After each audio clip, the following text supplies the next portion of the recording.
Hey, everybody. Welcome to the webinar on federal cannabis law and policy in 2026. My name is Vince Sliwoski, and I'm here with Jason Adelstone. We are attorneys here at Harris Sliwoski LLP. I'm going to self-introduce, and I'll let Jason self-introduce after that. But before I even do that, I want to talk a little bit about the format of today's webinar. So as advertised, it's a Q&A, baker's dozen of questions webinar, but you are welcome to type your questions into the comments box. You should be able to find that, and we'll do our best to get to them all. We don't always get to them all, and some are going to be overlapping and similar and all that, but we really will try to answer them. And even if we don't answer it right away, stick around, because we may be waiting until it fits into a better area of the presentation. So we welcome all of those. So again, by way of intro, my name is Vince. I am in Portland, Oregon. I am a business lawyer. I've been in and around cannabis law for almost all of my career, which is 15 years in the cannabis industry. Essentially, I started out here in Oregon. We had a very rudimentary medical marijuana act at that time. We were one of the first rec states to come out, and it just took me a number of places. In this law firm, I've done licensing work in all sorts of states, investor-related work in all sorts of states. We work with big companies. We work with people shipping cannabis and hemp overseas, and we work for governments. It just blossomed into a whole sort of career in this space. And I've kept up with it very, diligently all that time. So that's me. I'm here in Portland again. I'm also licensed in Minnesota. Jason, I'm going to let you self-introduce for a bit, and then maybe we can get into the meat of the webinar. Yeah, absolutely. So my name is Jason Adelstone. I am a business attorney as well. Also provide federal and international cannabis policy to companies and governments. I have been in the cannabis space my entire legal career. This is my second career. First one was in hospitality and restaurants, and I've been in the cannabis legal space for now almost 8 years.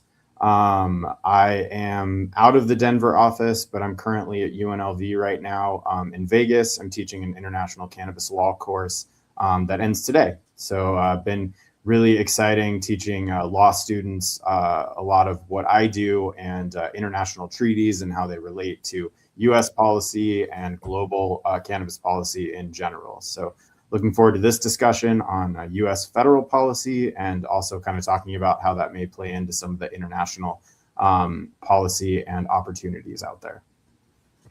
Before we forget, you have another webinar coming up. Is it on Seeds or what is it? Just so so I actually sign up for that. Yeah, next week the link will be coming out, but Mark Kaplan of Canagen invited me to speak with a couple other attorneys on the hemp ban, but specifically focused on seeds in particular is the focus in genetics and what effects the hemp ban will have on all of that. And that's next Thursday at, I believe it's, it's next Thursday at 11 o'clock Mountain Time, so 10 o'clock Pacific, at 1 o'clock Eastern.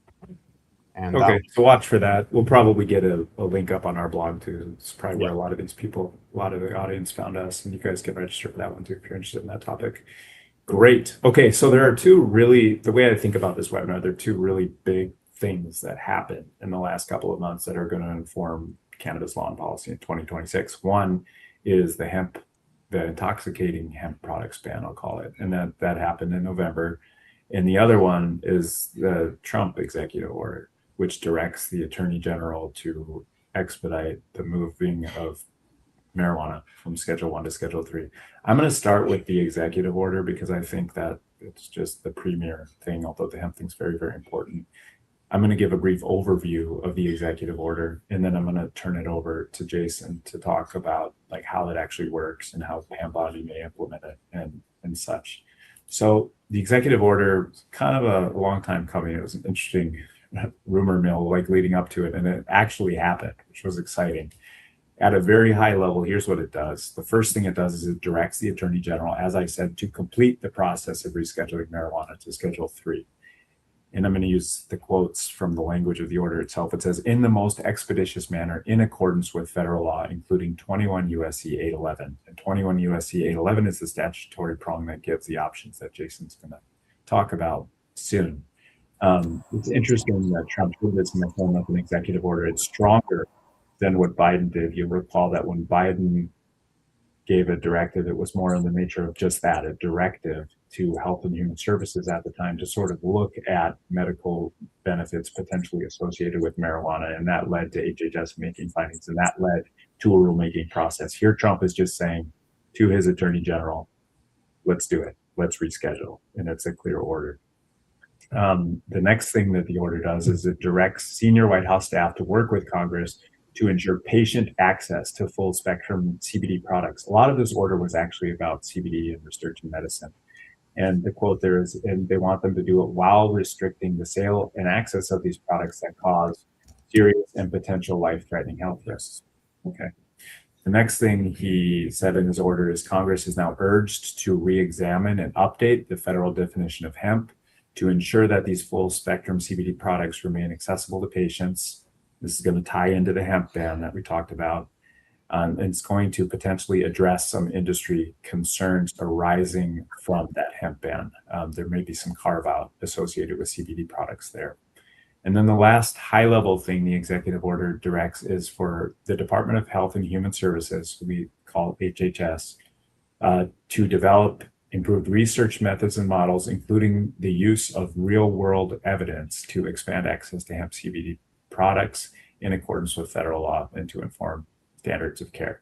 If you guys watch the signing of this thing, you'll have seen Trump sort of talk about this. And it was a sort of a typical garbled thing where he talked about how terrible drugs were, but he also said how great CBD might be. And basically it's now off of his desk. It's in the Attorney General's hands. And I guess I could go further with it, but I think it would be important now for us to articulate these sort of pathways and what DOJ is doing now or could be doing now. Jason, maybe you could help us answer that. Yeah, so there's several, well, I would say there are really 4 possible paths forward. 2 of them I don't think are likely at all, and 2 are, I think, where we live right now. And so just knocking off the 2 that I don't think will happen is Pam Bondi could just start the process all over again and do a new HHS review with the new HHS that they have. I don't think that's likely, just simply because the order said in the most expeditious manner, and that's probably the one that would take the longest.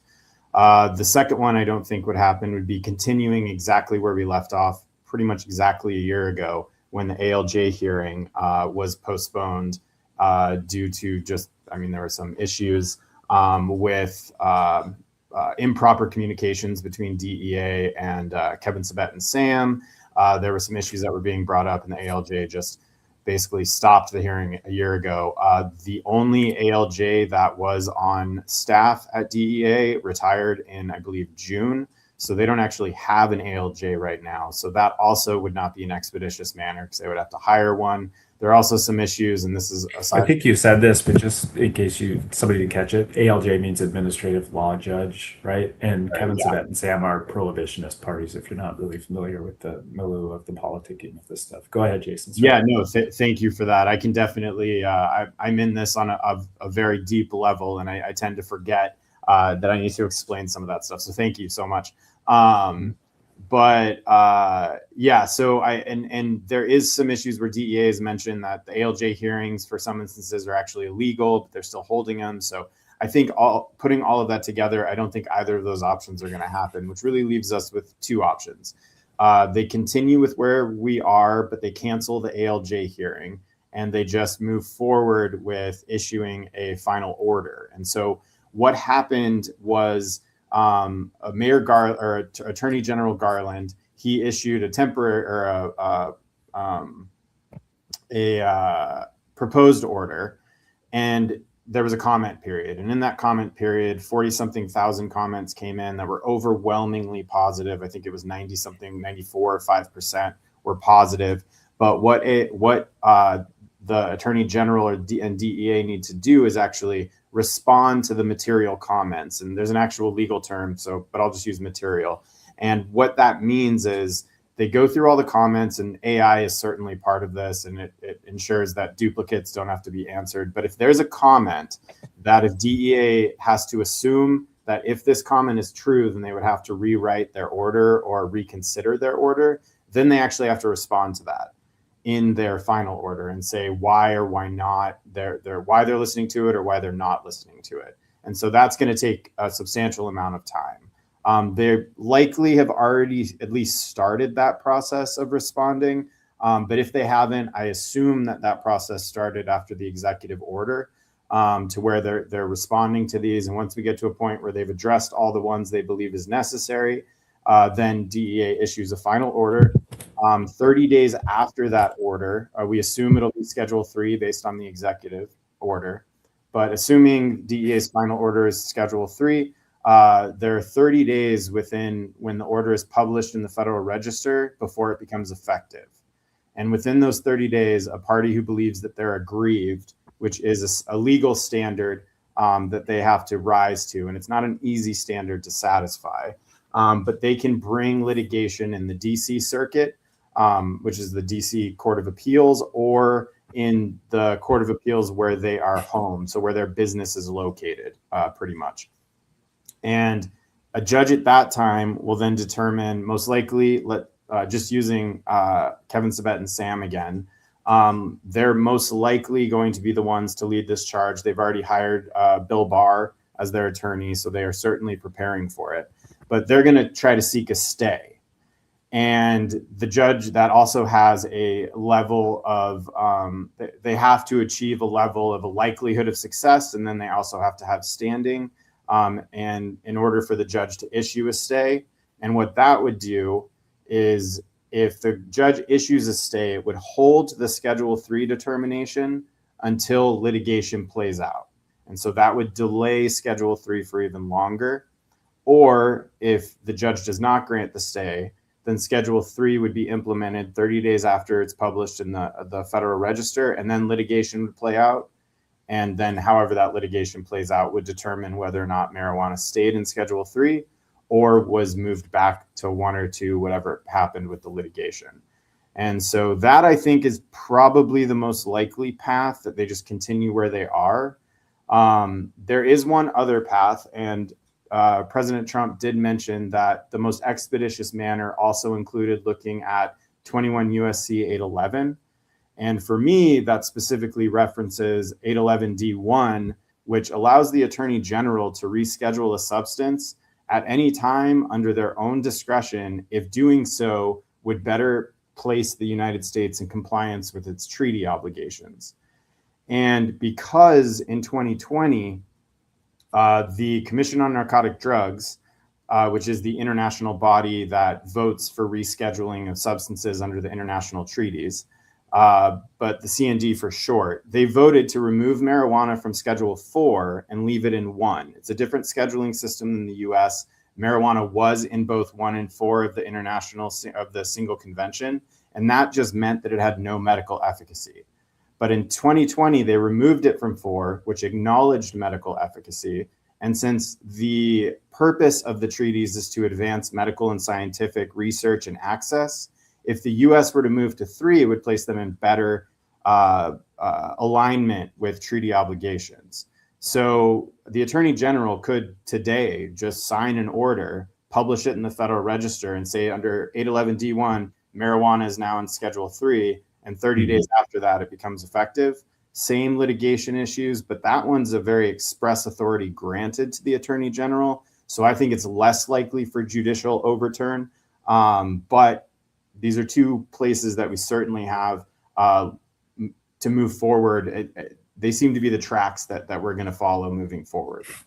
It's going to be. It'd be interesting if, I mean, I agree with you. That is probably unlikely that the last track is the track that's pursued. But on the other hand, when the executive order says as expeditiously as possible, you would almost think that should be the preferred protocol. On the other hand, we all know Pam Bondi's been a pretty strident, marijuana opponent over the years, including in her tenure down there in Florida. So it'll be really interesting. I think the big sort of takeaway from this for me on schedule or on timelines, and if we were popular enough to have people like aggregating us and pulling things out of the webinar, here's something I would say. If you're a state marijuana business, state licensed business, do not count on marijuana being in Schedule 3 in the year 2026 And especially don't count on that for your tax filing purposes. We've seen a lot of bad advice out there on this topic, including from law firms that are known to be eminent in the space. You can't say with certainty that marijuana is going to be in Schedule 3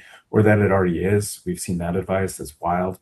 It's a wait and see thing, unfortunately. I wish it weren't like that, but you've just got to wait and see and be patient with the process to the extent you're not actually involved in the process and litigating it or doing whatever when the time comes. So that's a big, important takeaway, I think, for people in the space, for businesses in the space.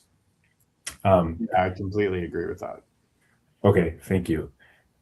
We should talk, maybe we can just lead into talking about the impact for state licensed businesses, if that's all right. For me, the big one is tax. I just mentioned that. So I think most people are familiar with something called Internal Revenue Code Section 280E. And what that provision does is disallow a lot of standard deductions for marijuana businesses, right? They're basically limited to deducting from their gross taxable income their cost of goods sold. That's kind of it. They can't deduct things other businesses get to deduct. They can't deduct, marketing expenses, payroll, rent, utilities, all of that. So their margins are really compressed, and it's a very hard industry to make money in because you essentially have to be perfect, right? You just aren't getting the benefit of the federal tax code. If marijuana goes to Schedule 3, the broad consensus is, and my reading of the law is, it's clear that these businesses will now be taxed like every other business in America, regardless of the fact that these substances will still be controlled substances under federal law. There are probably some other benefits to state licensed marijuana businesses, but they won't be as profound or as direct as that. I see one question about how is this going to help with banking. It won't necessarily directly make banks open up their invitations to marijuana businesses overnight. Banks are heavily regulated. We've done a lot of work in this space. They have the Bank Secrecy Act, and then they have all sorts of everything for down to comptroller of the currency regulations. And marijuana is still going to be a controlled substance. It's still going to be on a schedule. It's still going to be illicit. And a fun analog to think of with stuff like this is I tell people, look at the other drugs on Schedule 3. There's anabolic steroids, there's codeine, there's all kinds of stuff. And you can kind of, if you think about it, under the law, these state licensed marijuana businesses will now be similar to a business that maybe opened up on the corner and started selling codeine at retail or started selling steroids at retail. It's still unlawful on the federal regime. It's still not, and banks are going to look at that, and that's how they're going to sort of think about it, is they're going to understand the law, and they're going to say, well, we probably can't do that yet, but we have seen state chartered credit unions move into the space over the years. We probably will see a little bit more of that. We might see some banks soften up. The way that we'd see banks really come in probably would be if we get some more and better federal guidance. All financial institutions that are banking the state licensed marijuana industry are still doing pursuant to a 2014 federal memorandum called the FinCEN memorandum, which is old as dirt and is, it was written when there were just a couple of states coming online, and it's pretty onerous. It's a high cost essentially to the financial institutions to bank these businesses, and they pass those costs on to the clients. So I don't think that you're going to see some overnight change and banks are going to come online. On the other hand, I think you're going to see the optics start to soften up if we get some federal guidance that could really push it along. That's the answer for me there. Jason, can you think of any other sort of effects for state licensed businesses? No, I think the biggest thing that state operators just need to understand is that your access to interstate commerce and international commerce is not going to change at all. You're not going to have access to either. So Schedule 3 will not do anything for that. Also, I get asked a lot about medical marijuana. Will state medical marijuana operators be able to participate in U.S. medical programs? And no, not under current administrative guidance. That is not the case. That could change. A lot of that actually could change if FDA, if the Health and Human Services or DEA or the Attorney General issue rules changing things like DEA created the definition of what is medicinal cannabis. Right. And that definition is a FDA approved drug that can be marketed. And so that is if they change that to include, say, botanicals, if they decide to license state medical operators to be able to enter the DEA registration system, if FDA creates a botanical track, all of these things are possible. I'm not saying they're likely, but all of these things are possible under our regulatory system. And so that would be the only way that state operators could actually get into the federal medical system. But as it currently stands, regulations being equal, there just really isn't going to be much that changes. One minor aspect that I do think DEA may actually regulate, but if they don't, Schedule 3 would at least remove the federal prohibition on marketing that current state registrant or state operators are violating in states that allow marketing, because there is it's 21 USC 843 that actually prohibits marketing of any kind for a Schedule 1 substance. And so moving to Schedule 3 would not really, you're still probably going to have issues with actually marketing it and getting, say, Google to allow you to do it. But in states that allow marketing, you're not going to be violating federal law at that point, again, unless DEA issues regulations that address that specifically. Right. And you get to deduct those marketing expenses, which is good. Yeah. Somebody asked a question relevant to this. I'm just going to read it. Is there a list of those states that have cannabis listed in Schedule 1 under state law while simultaneously having a medical cannabis state access law? What impact will these state laws have on the big picture after Schedule 3? I don't know if there's a list. I mean, you could go through and compile it. You'd have to research, each and every state. What I can tell you is that states do have their own controlled substances acts, right? And they're like mini CSAs at the state level. Each and every state has it. And all of them used to essentially mirror the Federal Controlled Substances Act, including with respect to marijuana. And marijuana was a Schedule 1 drug in all the states. As states tend to roll out these marijuana programs, whether it's medical or rec, they tend to revisit their CSAs, and the boards of pharmacy and the legislatures look at that.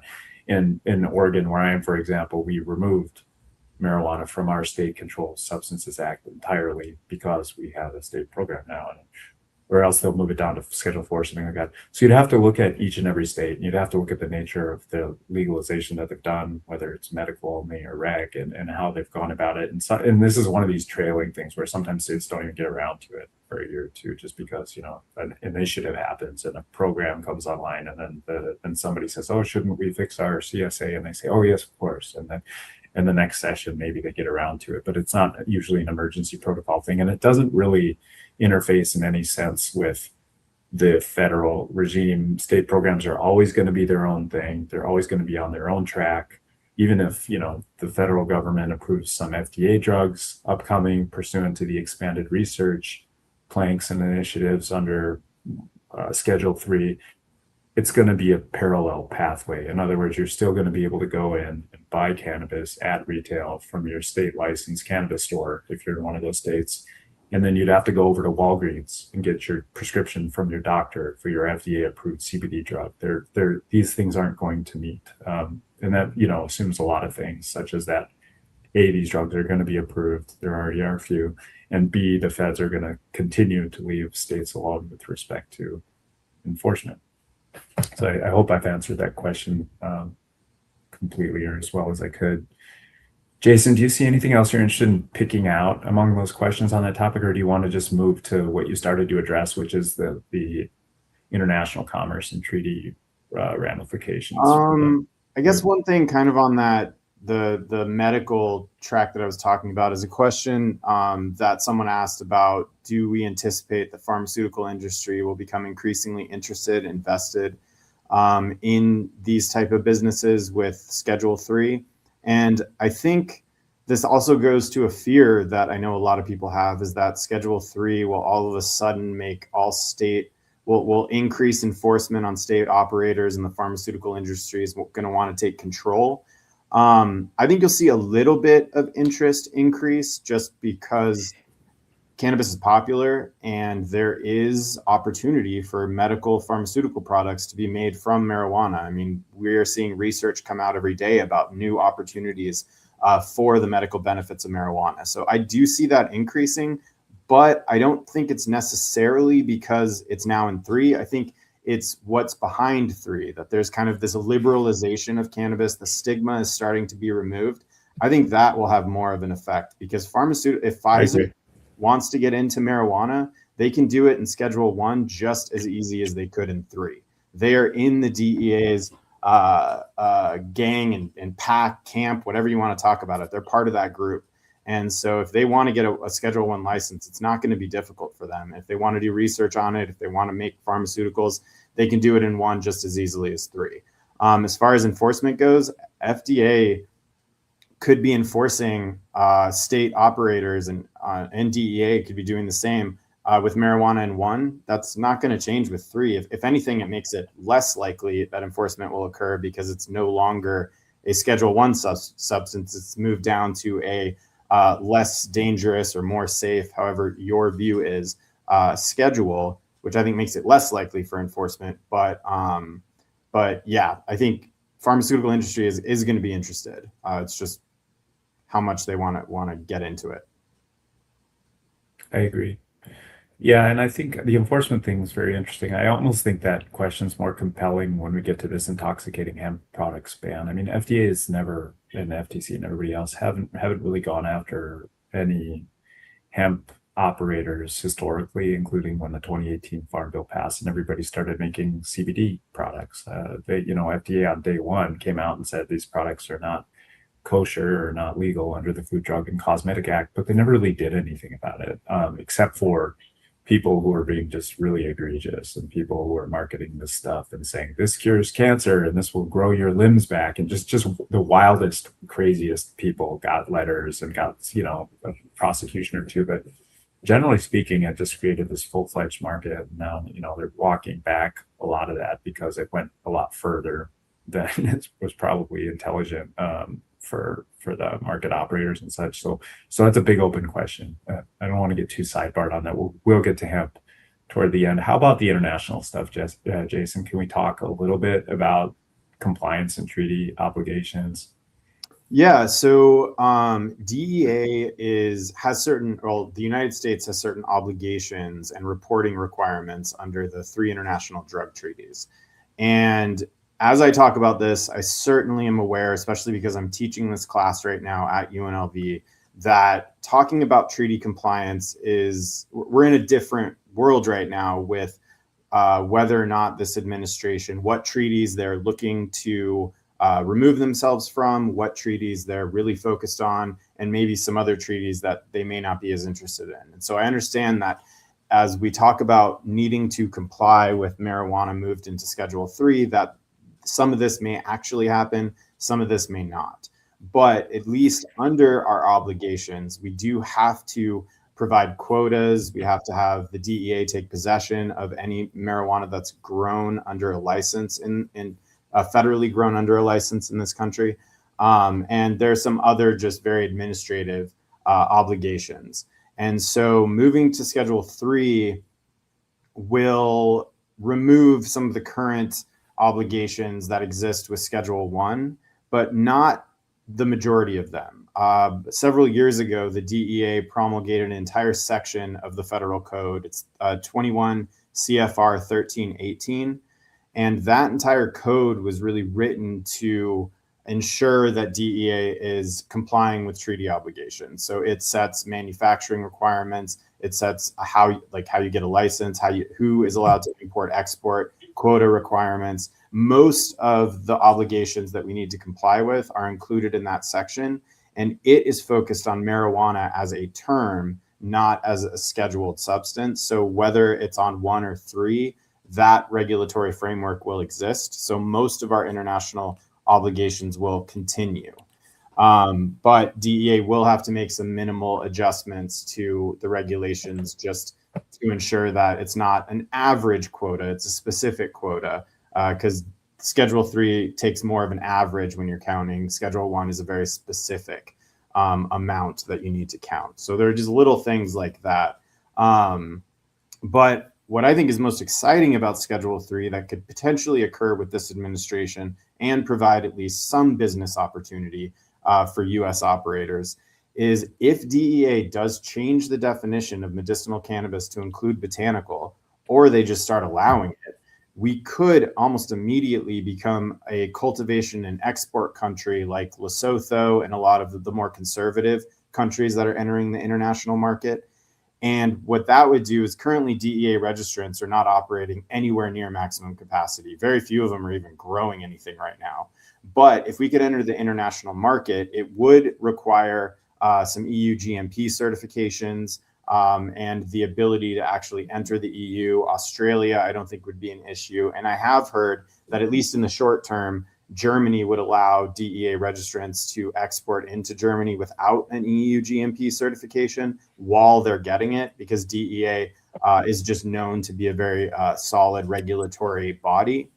But that would immediately make these currently 6 DEA registrant licenses extremely valuable, because they could maximize their capacity to cultivate and export into the international market, which in my travels around the world this past year, going to conferences, has really reinforced that US marijuana is incredibly desired. And so I think that would immediately create an economic boom for those DEA registrants and possibly allow for more registrants to be, more registrations to be issued, more people to participate in the DEA registration process, and then hopefully create a domestic program eventually as well. That's helpful. Thanks. I think I was just kind of scrolling back through questions as you were speaking. I want to get back to one question that I thought was pretty good. It says, will there be educational mandates to healthcare providers to learn about medicinal cannabis now? And then they asked, will dispensaries have minimum educational requirements for staff now that 280E is going to end and there will be more profitability? Do you want to try to answer that, Jason, or do you want me to take a whack at it? I feel free to go ahead. Mine's kind of a pretty short answer, I guess. Yeah, I don't think there will be educational mandates for healthcare providers. I mean, if you have approved drugs, there's always education around that. Sometimes new drugs come with something called REM. I think it's REMS is the acronym, where it's essentially like best practices and patient education stuff. And it's like enhanced monitoring in the early stages of approval by FDA. You see that a lot, especially with psychedelic drugs and such. So you might, if you get things in the FDA pipeline, have educational something around that. With respect to like state level sales, no. I mean, there's, again, these things are on separate tracks, and never the twain shall meet. And the states, I guess, could enact rules or laws requiring them to have additional educational requirements, but that would just be state health authority protocol. It wouldn't be as a result of marijuana moving to Schedule 3 or as a direct result of that. So hopefully we've answered that. All right. Yeah, I think one question that I just saw in here that I want to clarify. So I guess this is a two-part. One, someone asked what party would seek a stay and in the most likely option. I'm confused who would be harmed by rescheduling. That one, so Kevin Sabet and Sam are going to be the ones who most likely seek both the stay, and they're going to file litigation stating that this whole process was done wrong and it needs to stay in Schedule 1. Your question, though, about who would be harmed, that is the key question. They're going to have to show that they are individually harmed, or they represent a body of individuals who are individually harmed by moving to Schedule 3, which I think is going to be a very difficult, or should be a very difficult barrier, because Schedule 3 still has all the same controls as one for marijuana, at least. Other substances are different, but for marijuana, it's basically going to stay the same as it is in Schedule 1. It doesn't legalize anything. Their argument's likely that state operators get a tax boom and that'll give them more money to be able to increase their sales. But I still don't think that's an individualized harm that they'll be able to or should be able to pass that threshold. So, and then there was one other question or statement, I guess. This is not going to move expeditiously. Also, how is this executive order different than President Biden's announcement ordering it to be rescheduled? So the executive order, so Biden's May 16th, 2024, that was the proposed rule. This is what we're proposing. And it was a directive to HHS to look into it, basically, right?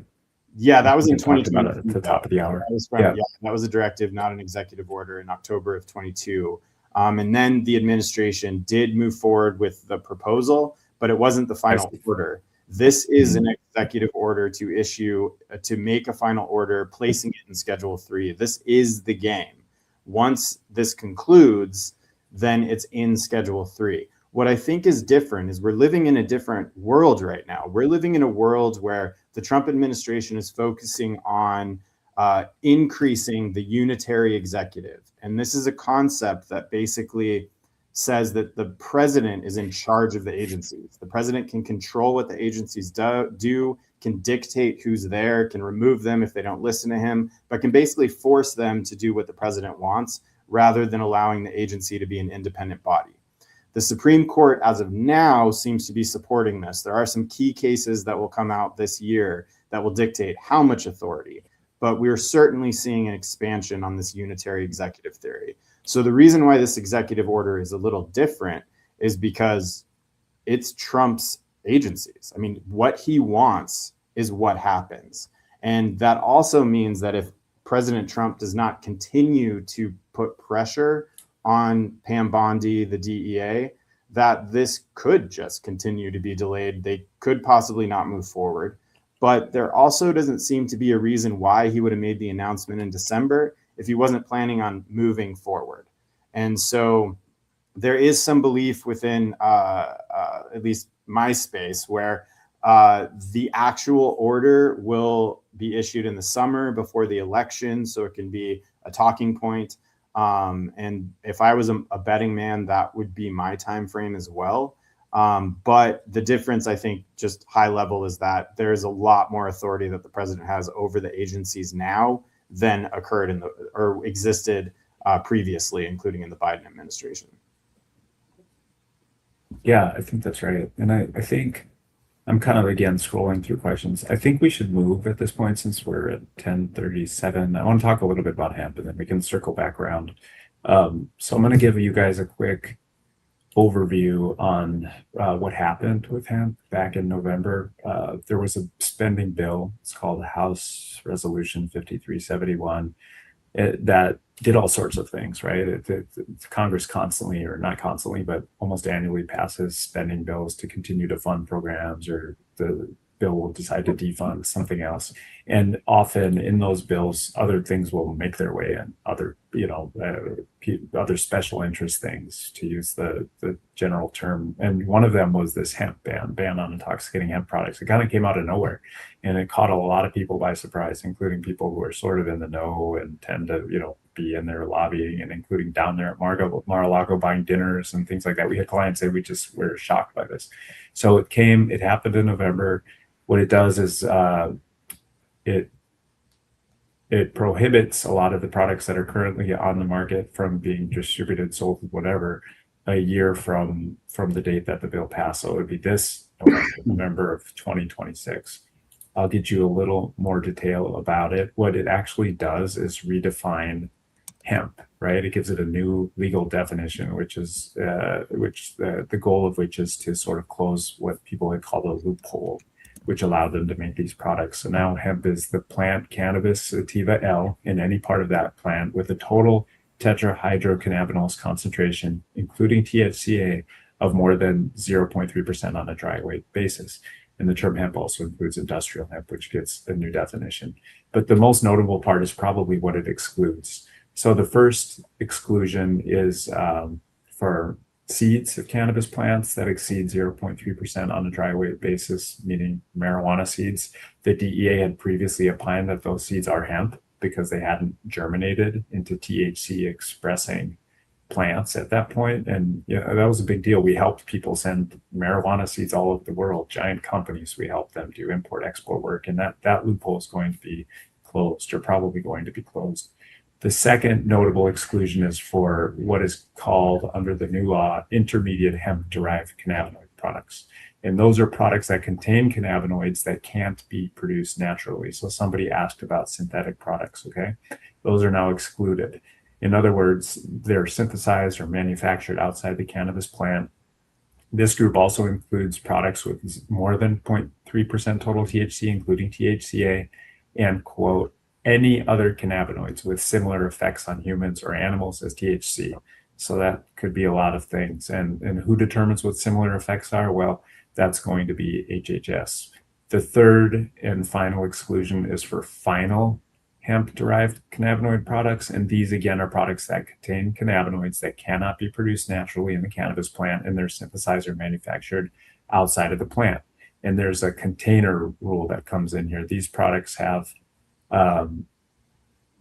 greater than 0.4 milligrams combined total per container of THC, THCA, and cannabinoids with similar effects. So that's where the HHS secretary is again going to come in.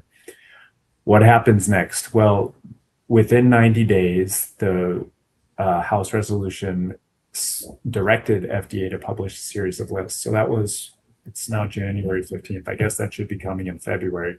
The first list is a list of cannabinoids capable of naturally being produced by cannabis sativa L. We probably feel like we all have a pretty good idea of what those are, but it'll be interesting to see what lands on FDA's list.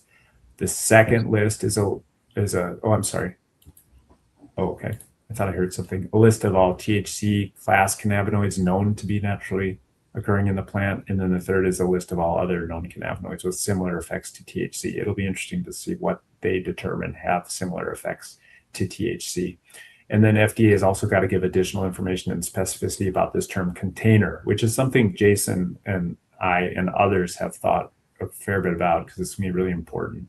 It's currently defined as the innermost wrapping, packaging, or vessel in direct contact with the final hemp-derived cannabinoid product. So it's basically what touches whatever you're selling. It could be a jar, bottle, bag, box, packet, can, carton, cartridge, anything that's enclosing the product, but it excludes bulk shipping containers.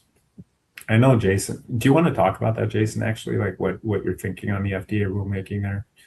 Yeah, so I mean, I think this will go into the rule. I mean, it's really kind of frustrating because now we have the definition of marijuana, the definition of hemp, exclusions to hemp, and then we have these FDA exclusions that'll come in. So it's just this like Russian nesting doll of a definition that is kind of a mess. But what I get asked a lot is, just like with the 2018 Farm Bill, what are possible opportunities for current businesses to maybe take advantage of the current rule? What did it maybe miss?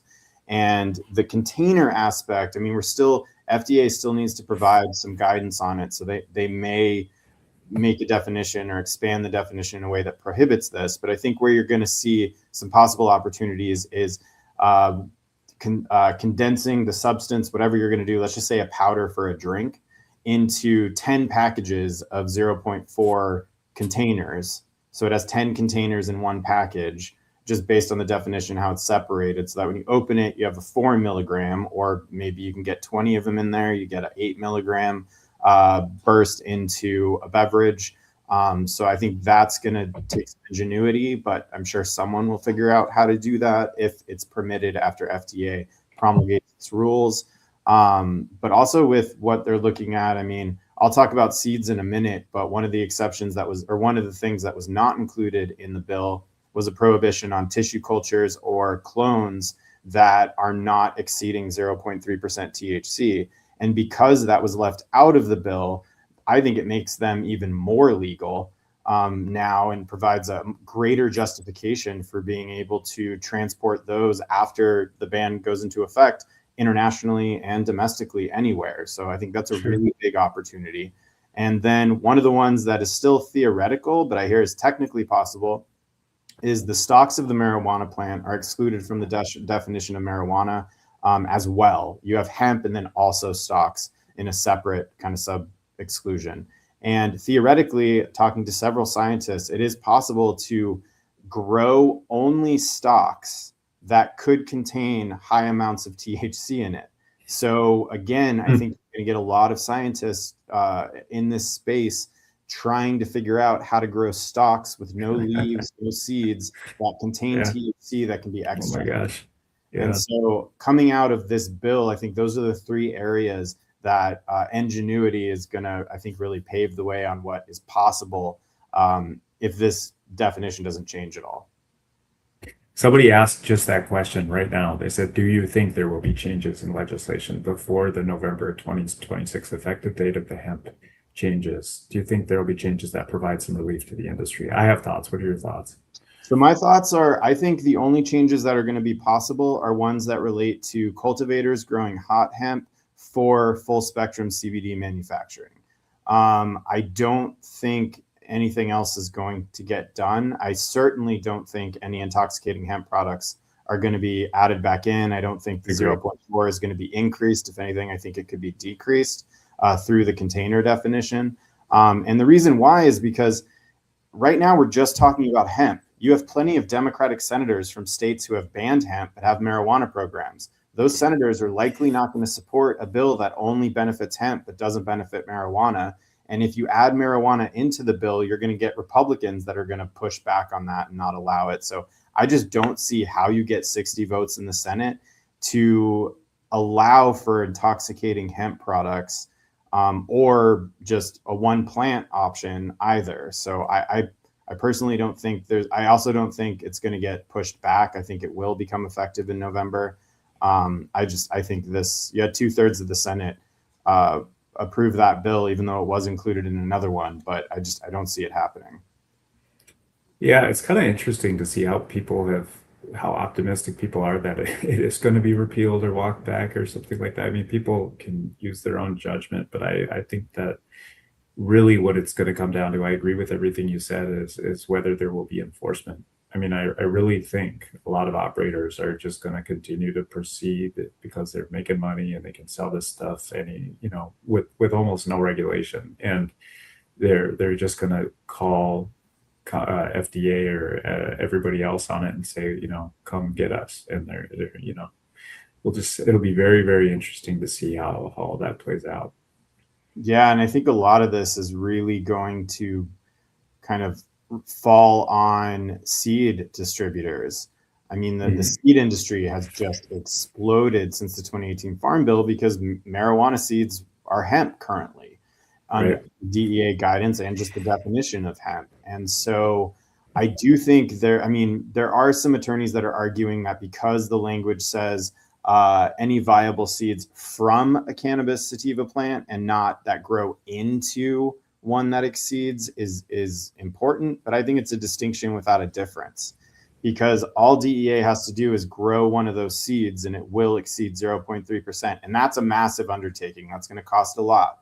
But if they want to go after some of these major operators, that's all they really have to do is just go after one, maybe two, and it's going to really chill the industry. Also, these operators are no longer going to be able to market their products, because if they're marketing their seeds as growing into 30-40% THC, whatever they're doing, that is just advertising their illegal operations. So I think, if I were DEA, I would just start looking at websites on November 13th. I think that would be the simplest way to do it. And I think some operators have already begun, like Curaleaf most famously was in the news for just going away from it right away. They said, okay, we're done with hemp already, right? So some people already are, I guess, getting ready for the ban and just gearing up and pivoting away operationally. The cynics out there will say, well, it's because you weren't making money or it was too hard to implement. But I think you're seeing it at a pretty high level with some of these MSOs. And I also think you're seeing states begin to toe the line. And within a couple of weeks of this spending bill passing, the hemp prohibition passing, states started to legislate to ban intoxicating hemp products. We saw it in Illinois. I can't remember where else, New Jersey, a couple of other big states. The governors came out immediately and they're like, federal ban, we're on board. And they started moving for legislation that would toe the federal line. So it's happening. And the sort of question is going to be, in my mind, enforcement. I really don't think Congress is going to reverse itself on this and say, okay, those products are fine after all. Otherwise they'd legalize marijuana. They'd legalize the whole plant, right? Yeah, and I think a question that just came in is, are we talking about Delta 8 or Delta 9? And that's, I think, one of the most critical things that happened in this bill is that it changed the definition to total THC. Yeah. So all of the substances are going to be calculated. So where you had a potential exception for THCA, that's going to be added into it. So Delta 8, Delta 9, Delta 10, anything with a similar effect to Delta 9 is going to be added into this calculation. And that's what has to be 0.3% or less. And those are those lists that are coming, right, from FDA? Yeah. They'll Yeah. be putting out a list, which I think there was another question that was asked about HHC specifically. That's I saw that. that's certainly going to be added into the total THC calculation. Okay, and then sort of related, people are asking about implications for CBD products, which is interesting because both things touch on that, right? The hemp ban touches on it, but so does the executive order, which says CBD like 10 different times in it or something, and wants to carve out medical pathways for these products. What do you think, big picture, the universe is going to be like for CBD products, say, after marijuana lands on Schedule 3 and after this hemp products ban takes effect? I think again, it's going to really just depend on how much pressure the administration puts on HHS and whether or not Secretary Kennedy is actually going to start writing regulations and proposing regulations for CBD. Because currently, CBD products are illegal. There's a common misnomer is if you have a edible Except for gummy, topicals, right? yeah.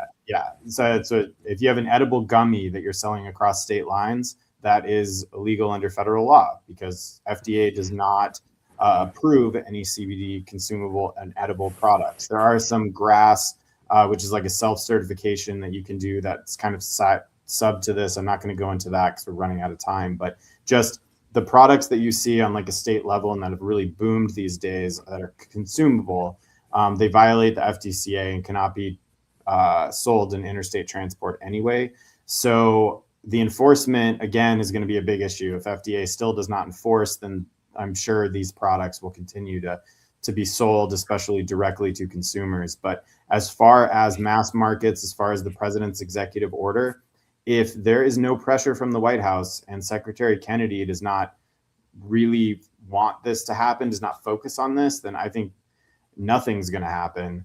But if there is an actual push, if this is actually something that the administration wants, then I think everything that was in that executive order, I think, could occur.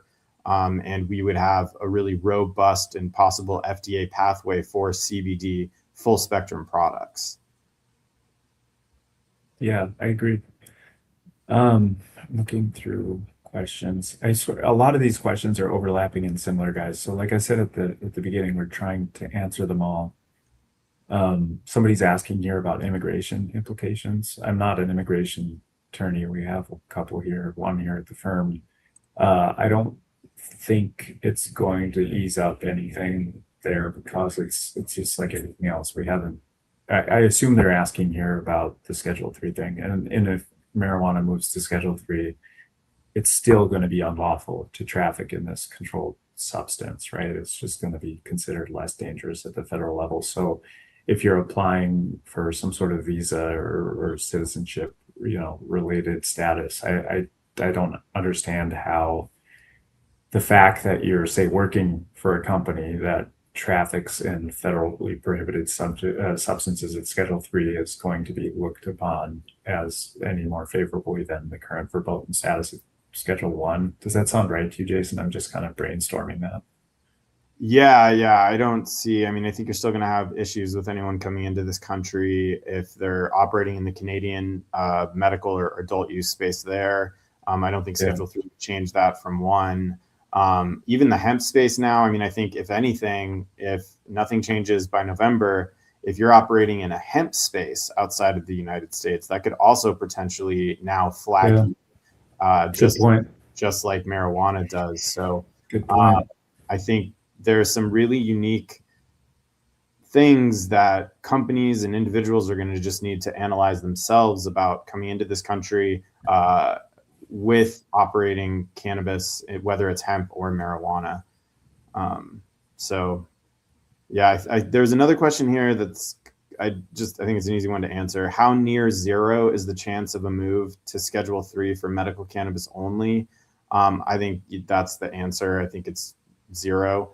If the bifurcated Schedule 3 was talked about, but they would have to start a whole new process. So under the current executive order, it's 0 because that's to continue this process. If they were going to bifurcate, they'd have to start all over, issue a proposed rule, take comments, and I don't see that happening. Got it. Okay, we're at 5 minutes. Jason, do you think we missed anything, or should I proceed to give my little wrap-up spiel? Is there anything we could have addressed and should have? And again, we tried our best to get through all these questions. I think one of the things, and I spoke to Vince about this yesterday. I'll be writing a blog post on this, probably try to get it out next week. But I think one thing that some hemp operators are going to need to at least start talking about or considering, speak to their attorneys, reach out to us, is if there is any possibility that your company after November 12th, if nothing changes, may have to declare bankruptcy because of operational problems, because of the ban, debt, whatever the case may be, especially if you're a cultivator. Products are already illegal, as we talked about. So bankruptcy may not be available to some companies who are selling finished products. But if you're cultivating, there is an analysis right now to look at on whether or not you should consider bankruptcy now, because after November 12th, there's going to be a bifurcation of what's legal and what's not. And so any activity that you conduct after November 12th may be illegal and may not allow you access to bankruptcy protections. And so while this is never a topic you want to discuss, it's never something that you want to do. Well, there are some reasons to do it, but it's not something you're excited to do, I guess is what I'm saying. It is certainly an analysis that if you're on the fence, if you're teetering, maybe needing that, it is a discussion that I think is worth having with your attorney as well as your accountant and CPA to see if the strategy makes sense before the ban comes into effect. Good advice. Okay, guys. Well, thanks everybody for coming. I know we covered a lot of topics. We always republish. We're recording this, and it's going to be on our YouTube channel. We'll probably put it back up on our blog too, just so it's in front of people. We are always writing and thinking and talking about this stuff. So in addition to the webinar next week that Jason's giving, more particular to seeds, I would just encourage you guys to follow the blog if you aren't already.